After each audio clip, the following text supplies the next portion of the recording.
And joining us now, Mark Short, former chief of staff for Vice President Mike Pence, Christina Greer, associate professor of political science at Fordham University, and former Florida Republican Congressman Carlos Curbelo. So, Mark, it's finally election day. Here we are. The latest polls showed this neck and neck. What's your sense of who has momentum? I think she has momentum at this point. I think that the reality is that with the issue set that Americans care about, continually ranking border crisis and the economy, inflation, the withdrawal in Afghanistan, this really should be a significant Republican year.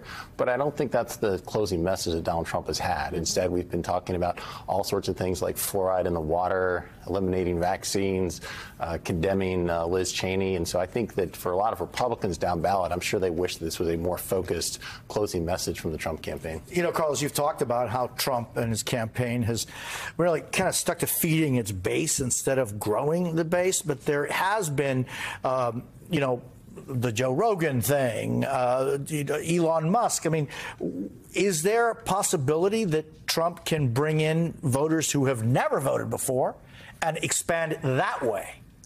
Jose, the way to have done that would have been, for example, after surviving an assassination attempt, really trying to reach out to Americans who have never been part of his coalition and inviting them to join him, to support him in uniting the country.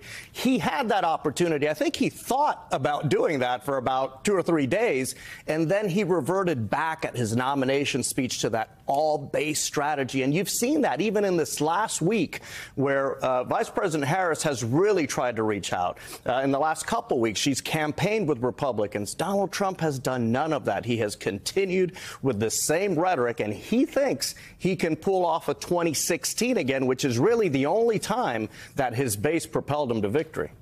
Christina, you know, we played some of the clips from Donald Trump and Kamala Harris in their closing messages at their events last night.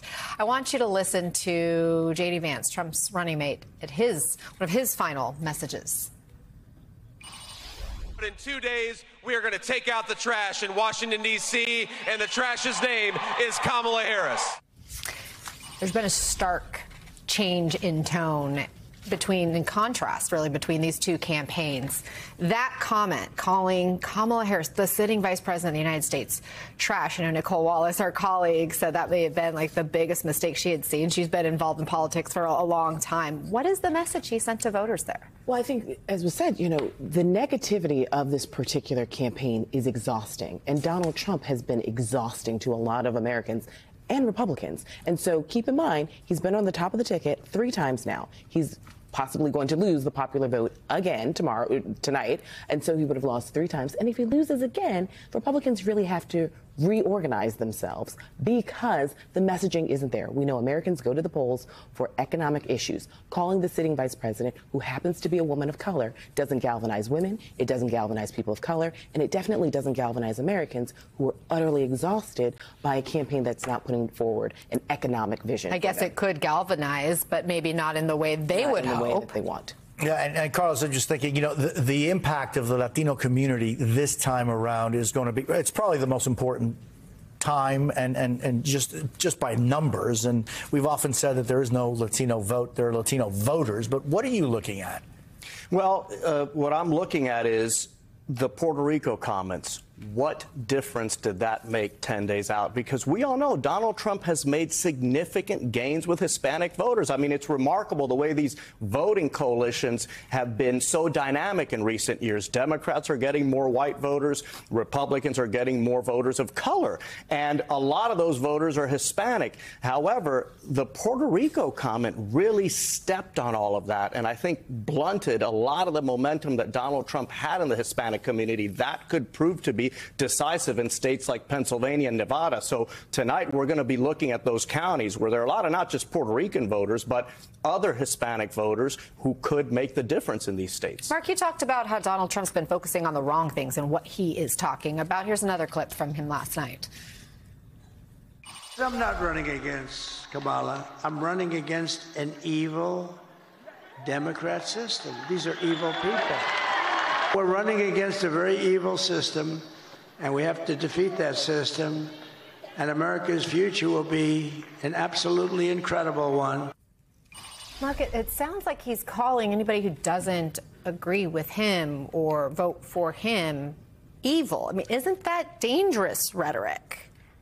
Look, I think there's been a lot of heated rhetoric on both sides. It'd be nice if we had it toned down on them. But again, if you ask most Americans, they feel like 70% of them feel like the country's going the wrong direction. This really shouldn't be as close as it is. But he's to your saying point, it's an evil system. We have to defeat that system. I'm running against an evil Democrat system. Yeah, I'm not going to sit here and condone that. I'm just simply saying that I think that there's been plenty of evidence that there were opportunities in this campaign to prosecute the case against the Biden-Harris administration. And I think that the ticket has kind of gotten off course on that. Christina, just back to the conversation we're having with Anna, just how do you see the significance of this moment? You know, I think it's with so much rhetoric and so much talk. There are historic moments in campaigns, and this one probably more than many others. How do you see this historic moment? I mean, this is the first time we've had, we possibly will have a female president, something that democracies of our size and stature have all had, and we're one of the last ones to go that route. Kamala Harris is obviously, we weren't expecting this in June, right? So she's had a short runway. It's been an unprecedented time. If you sort of believe in the luck that, Mike talked about, LBJ and Jimmy Carter, my two favorite presidents, they both had running mates from Minnesota. So does Kamala Harris. When she talks about being the first sitting president from an HBCU and from a long line of HBCU graduates.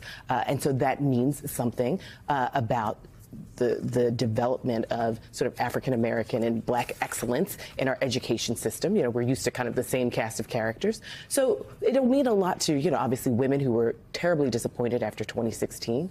But the level of exhaustion that Americans feel, I don't think that the rhetoric has been the same. I think it's been way more volatile from Donald Trump. Yeah. I mean, things that I could never imagine a sitting president or a former president saying about people who are Americans or people who are elected officials. So I think when we have, the polls, America will show herself one way or the other once it's all said and done. And so I think it's a real pivotal moment for a lot of us to see what direction do we want to go in as a nation.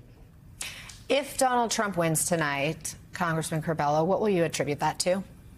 Look, despite everything that you just said and how this candidacy by Kamala Harris is truly historic, this election is all about Donald Trump. Donald Trump has been for about a decade the central figure in American politics. He shocked the political universe in 2016, and since then, an anti-Trump coalition emerged in our country. That coalition turned the House to Democrats in 2018. They defeated Trump in 2020. Notably, in Georgia, they turned the Senate to Democrats in 2020 also. The question now is 22. They blunted what should have been a Republican red wave. The question here is Kamala Harris. Did she do enough to keep that anti-Trump coalition together? A coalition that, by the way, includes Republicans who have said this is not the way forward for our country. That is the question that's going to get answered tonight. And Christina, that's funny. You're saying that it's about anti-Trump votes that's going to take Kamala Harris over the finish line. Let me just ask you, if Kamala Harris wins tonight, what would you attribute her win to? Abortion. I think that a lot of Americans are recognizing that a woman's right to choose is an economic issue.